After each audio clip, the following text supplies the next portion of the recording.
School खुलने के साथ ही फीस बढ़ोतरी को लेकर पेरेंट्स की चिंता बढ़ गई है। लोकल सर्कल्स के सर्वे में 44% पेरेंट्स ने ये बताया है कि उनके बच्चों की स्कूल की जो फीस है वो पिछले 3 सालों में 50% से 80% तक बढ़ चुकी है। आप अंदाजा लगाइए कि क्या लोगों की जेबों पर असर पड़ रहा होगा। सर्वे में देश के 309 जिलों से 31,000 अभिभावकों ने हिस्सा लिया था और इस सर्वे में ये कहा गया है कि देश में प्राइवेट स्कूल की फीस इतनी ज्यादा हो गई है कि मिडिल क्लास और निम्न आय वर्ग के परिवार परेशान हैं। कई पेरेंट्स लोन लेकर या फिर अपनी जरूरतें कम कर बच्चों की पढ़ाई का खर्च उठाने को मजबूर हैं। तो बढ़ी हुई फीस एक बार फिर से पेरेंट्स के लिए सरदर्द बनती हुई नजर आ रही है और यहाँ पर सबको लगता है कि इस तरफ सरकार को जरूर ध्यान देना चाहिए।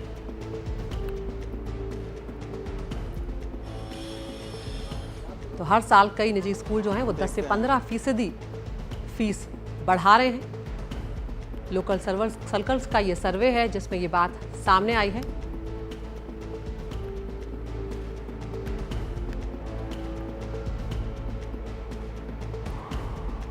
तो कुछ आपको और डिटेल्स बताते हैं, आंकड़े बताते हैं। 3 साल की अगर बात करें, पिछले 3 सालों में 80% तक फीस जो है वो बढ़ गई है, जो अपने आप में बहुत ज़्यादा है। अगर हम बात करें लोकल सर्कल्स के का जो सर्वे हुआ है उसमें 309 जिलों के 31,000 अभिभावकों की राय इसमें ली गई है, जिसमें 42% अभिभावक जो हैं वो ये बता रहे हैं कि 3 साल में 50% से 80% तक स्कूल फीस जो है वो बढ़ गई है। हर साल कई निजी स्कूल जो हैं वो 10 से 15% फीस को बढ़ा देते हैं और नई फीस जो है वो जोड़कर उसे बढ़ाया जा रहा है बोझ को। स्कूल बिल्डिंग मेंटेनेंस के नाम पर फीस जो है वो उनसे वसूली जा रही है, अलग अलग तरह से स्कूल की बिल्डिंग के नाम पर, मेंटेनेंस के नाम पर। स्कूलों की कमाई का नया जरिया जो है वो ऑनलाइन पढ़ाई भी यहाँ पर होती हुई नजर आ रही है। डिजिटल लर्निंग ऐप्स जो हैं, इसके अलावा ऐप की जो एक्सेस होती है वो टेक्नोलॉजी के नाम पर भी जमकर फीस यहाँ पर वसूली जा रही है। ये लोकल सर्कल्स के सर्वे में सामने आया है। तो इस तरह से लोग जो हैं वो कहीं ना कहीं अब परेशान हो रहे हैं कि किस तरह से वो आगे ये बेहिसाब बढ़ी हुई फीस का खर्च उठाएंगे। तो आपको दिखाते हैं यहाँ पर कि किस तरह की बढ़ोतरी हुई है। इस बढ़ी हुई फीस में क्या कुछ देखने को मिल रहा है। 3 साल में बढ़ोतरी जो है वो दिखा रहे हैं कितने अभिभावकों की राय यहाँ पर ली गई है। 80% से ज़्यादा फीस बढ़ी है, इसमें 8% अभिभावक जो हैं उन्होंने यहाँ पर हिस्सा लिया है। 50 से 80% फीस बढ़ी है, उस मामले में 36% अभिभावक जो हैं वो हिस्सा उन्होंने लिया और ये जानकारी साझा की है। 30 से 50% फीस बढ़ी है, इस मामले में 8% अभिभावक जो हैं उन्होंने इस सर्वे में हिस्सा लिया है। 10 से 30% फीस में बढ़ोतरी दर्ज की गई है पिछले 3 सालों में, उस मामले में 27% अभिभावक जो हैं वो शामिल हुए। कोई बदलाव नहीं, जो बात कह रहे हैं वो 8% अभिभावक हैं और कोई प्रतिक्रिया ही नहीं जो दे रहे हैं वो करीब 13% इस तरह के अभिभावक हैं जिन्होंने इस मामले पर कोई प्रतिक्रिया नहीं दी है इस सर्वे के दौरान। और यहाँ पर स्कूल फीस जो है उस पर अभिभावकों की सलाह क्या है ये भी हम आपको बताते हैं कि किस तरह से वो सलाह यहाँ पर देते हुए नजर आ रहे हैं कि सख्त राष्ट्रीय नीति जो है वो केंद्र सरकार को यहाँ पर बनानी चाहिए।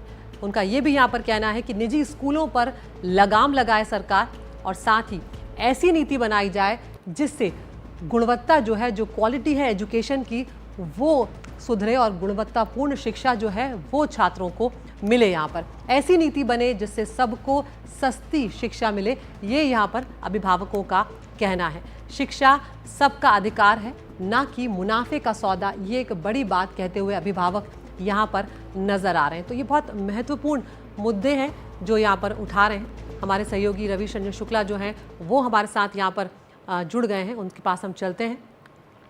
रवीश, हम देख रहे हैं कि जो लोकल सर्कल्स का जो सर्वे है वो सामने आया है।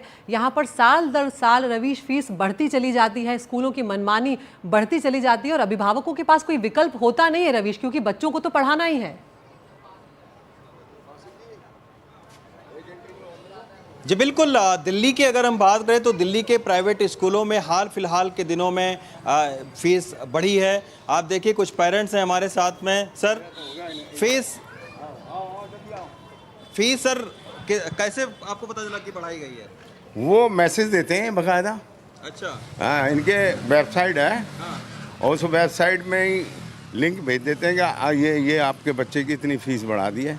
कितनी सर फीस बढ़ी होगी?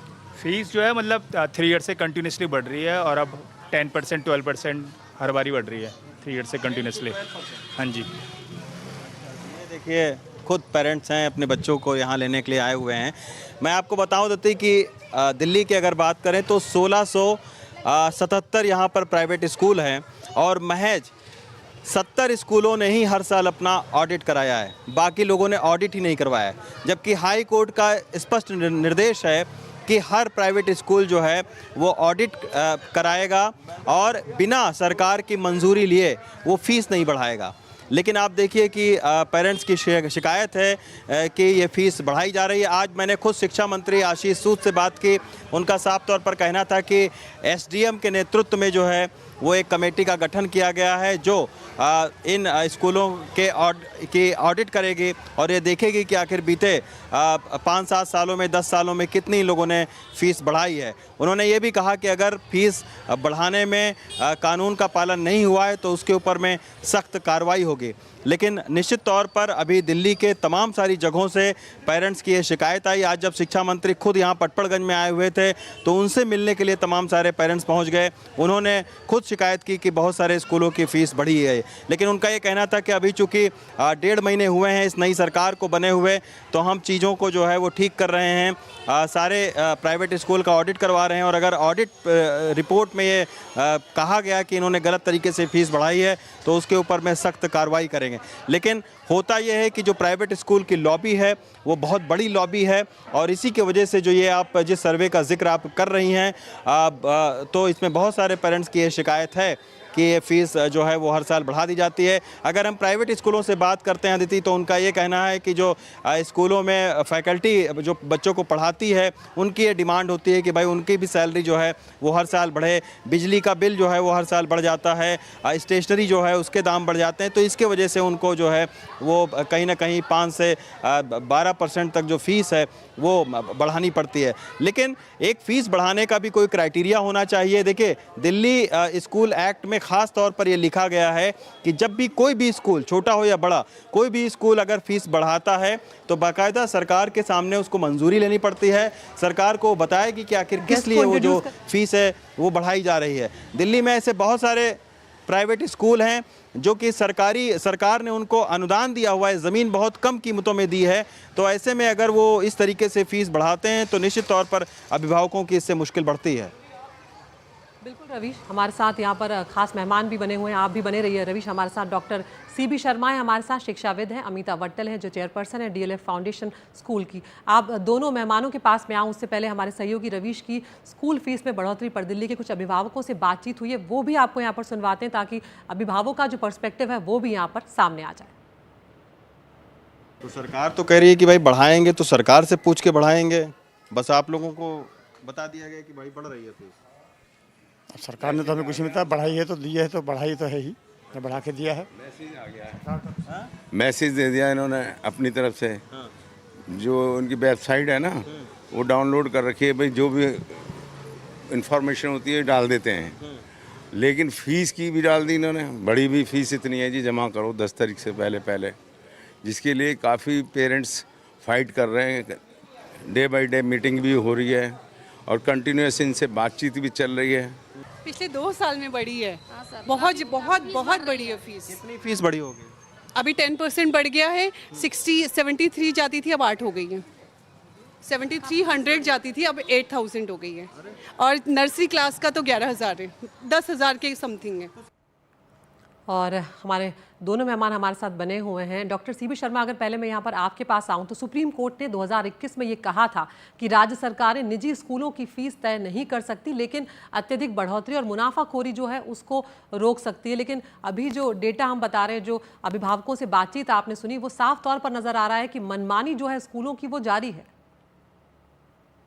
बिल्कुल, तो क्यों आप आश्चर्यचकित हैं? आपके कितने बच्चे प्राइवेट स्कूल में पढ़ रहे हैं और कितने बच्चे सरकारी विद्यालयों में जा रहे हैं? मुझे लगता है इस चर्चा के केंद्र में यह चर्चा होनी चाहिए थी कि हमारे सरकारी विश्वविद्यालयों का जो हाल हुआ है वो क्यों हुआ। कौन है सरकारी स्कूल में अपने बच्चे को पढ़ाना चाहता है? यहाँ जितने भी लोग बैठे हैं उसमें से पूछिए और जानिए कि कितनों के बच्चे सरकारी विद्यालय में जा रहे हैं। जब मैं बच्चा था तो सबसे अच्छी बात होती थी, सब लोग ये सुनना चाहते थे कि मैं सरकारी स्कूल में जाता हूं। अगर आज कोई बच्चा कहता है कि मैं सरकारी स्कूल में जाता हूं तो लोग उसको हे दृष्टि से देखते हैं।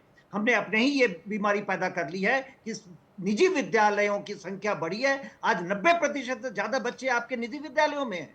और मैं अगर डेटा आपको दूं कि निजी विद्यालयों का जो संगठन है वो सरकार से ज्यादा मजबूत है। कौन सा मंत्री बन सकता है जो प्राइवेट स्कूल के अगेंस्ट हो? ये मैं सरकारी अफसर का स्टेटमेंट सुना रहा हूं कि एक विद्यालय संस्था एक सीबीएसई के चेयरमैन को हटवा दी क्योंकि वो एक स्कूल की संस्था को वो रोक रहा था। मुझे लगता है कि इस बात को बड़ी गंभीरता से लेनी चाहिए। और हर बार जब सरकार बदलती है तो निजी विद्यालयों का, निजी विश्वविद्यालयों की बात खड़ी हो जाती है।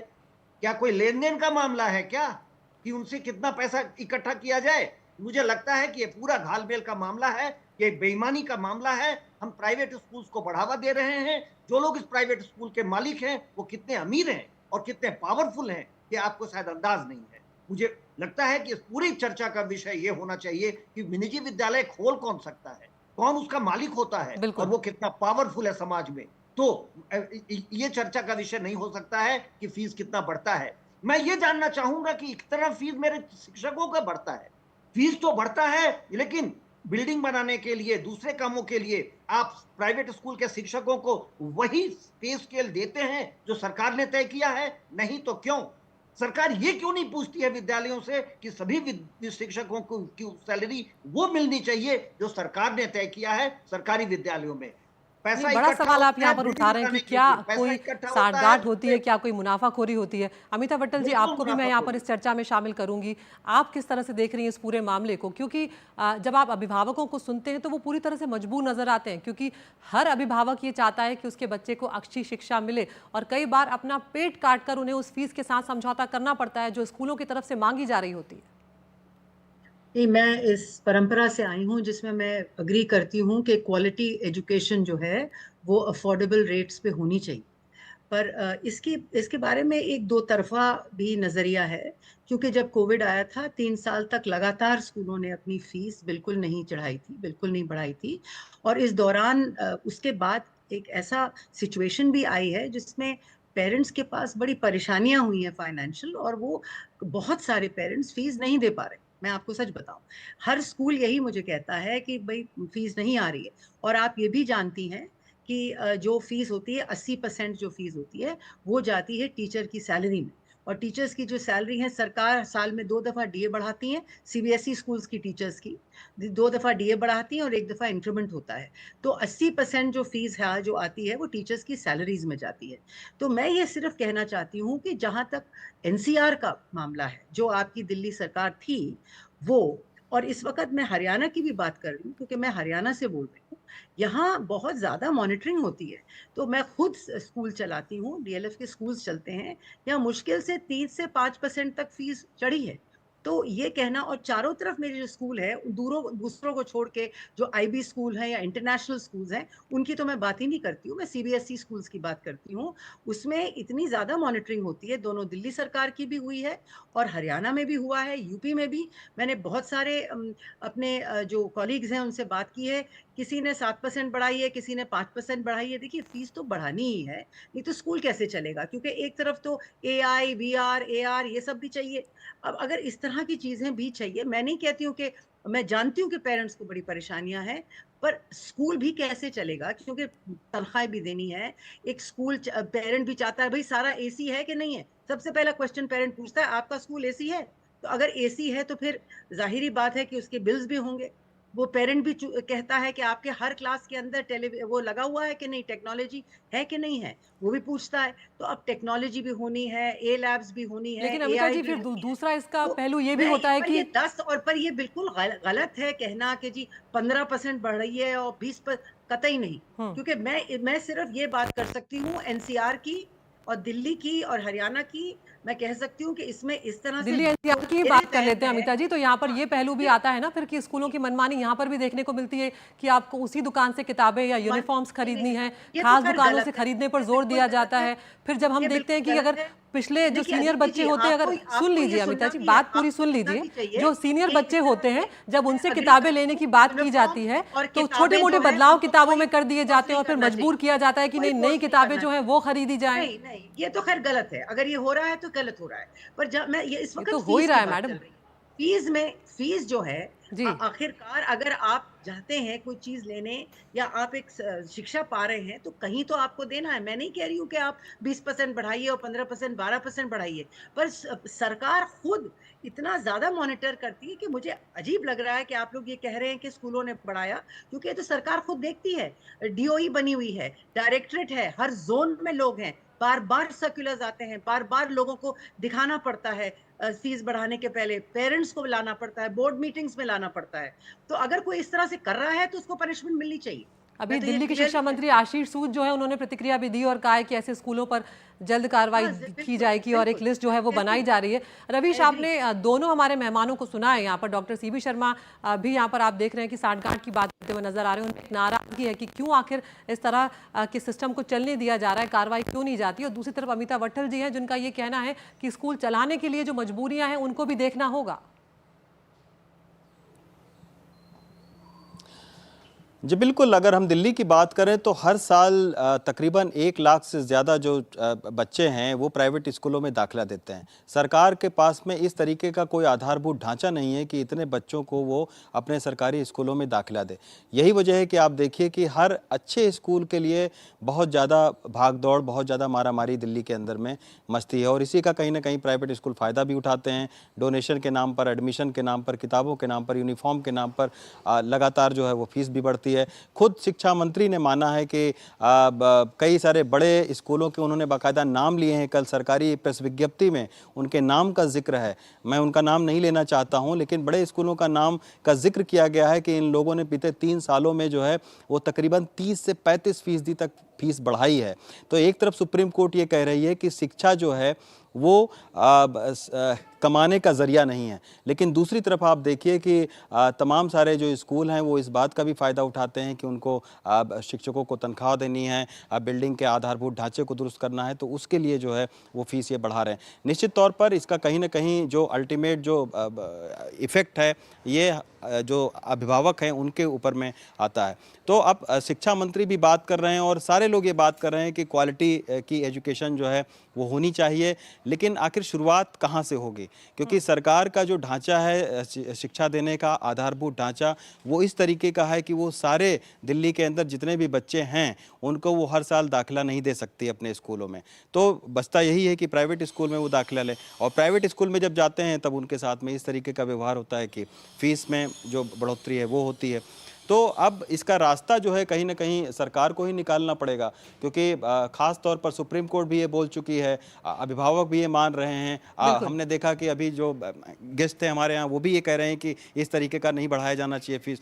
तो आखिर निर्धारण कौन करेगा, पॉलिसी कौन बनाएगा? पॉलिसी सरकार बनाएगी और सरकार ही अमल भी करवाएगी। तो सरकार को चाहिए कि इस पर ध्यान देकर और एक सख्त पॉलिसी बनाए और उसकी मॉनिटरिंग की बिल्कुल। और रवीश, अपनी बात को मैं यहाँ पर ख़त्म करूँगी। आप सभी मेहमानों का मैं शुक्रिया भी करूँगी। इस सर्वे में शामिल 93% पेरेंट्स जो हैं उन्होंने ये कहा है कि उनकी राज्य सरकार स्कूल फीस पर नियंत्रण करने में नाकाम रही है। ये भी एक बहुत बड़ी बात है। जो काम सरकार को करना है वो शायद जल्दी में करना होगा, वरना अभिभावकों पर जिस तरह का बोझ जिसका बढ़ता जा रहा है वो अपने आप में बहुत मुश्किल है उससे जूझना।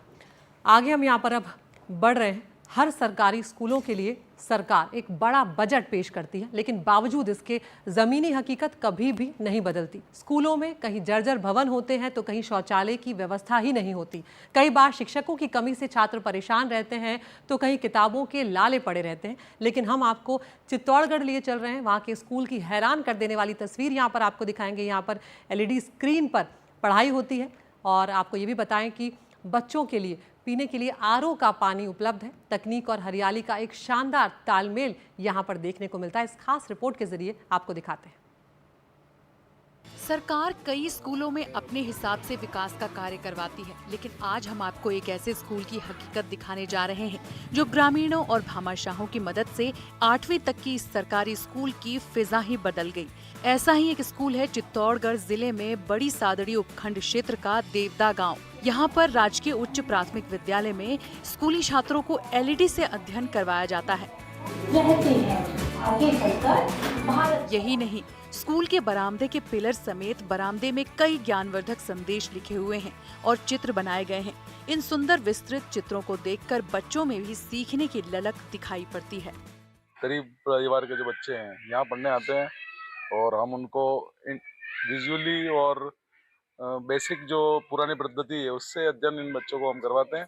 मनोरंजन के माध्यम से भी उनको हम पढ़ाते हैं ताकि बच्चों को ज्यादा से ज्यादा इंटरेस्ट के साथ पढ़े और बच्चों के माइंड में ज्यादा से ज्यादा चीजें जाए। इस सरकारी स्कूल में ग्रामीणों की मदद से अब तक 20 लाख रुपए के स्कूल में विकास कार्य करवाए जा चुके हैं। स्कूल में क्या क्या है सुविधाएं? ग्रामीणों की मदद से स्कूल हाईटेक हो रहा है। क्लासरूम में एलईडी लगाकर अध्ययन करवाया जाता है। स्कूल परिसर में सीसीटीवी कैमरे लगे हैं। किताबी के साथ व्यवहारिक ज्ञान भी बच्चों को दिया जाता है। तकनीक और प्राकृतिक का तालमेल भी स्कूल में बना रहता है। स्कूल परिसर में 500 से ज्यादा पेड़ पौधे लगाए गए हैं। इस स्कूल में आरओ वाटर, किचन, वॉशरूम भी उच्च गुणवत्ता वाला है। कमरे, टॉयलेट और वॉशरूम में स्वच्छता का विशेष ध्यान रखा जाता है। 2018 में इस स्कूल को राष्ट्रीय स्तर का पुरस्कार भी मिल चुका है। इस स्कूल परिसर को भामाशाहों और ग्रामीणों की मदद से बनाया गया है।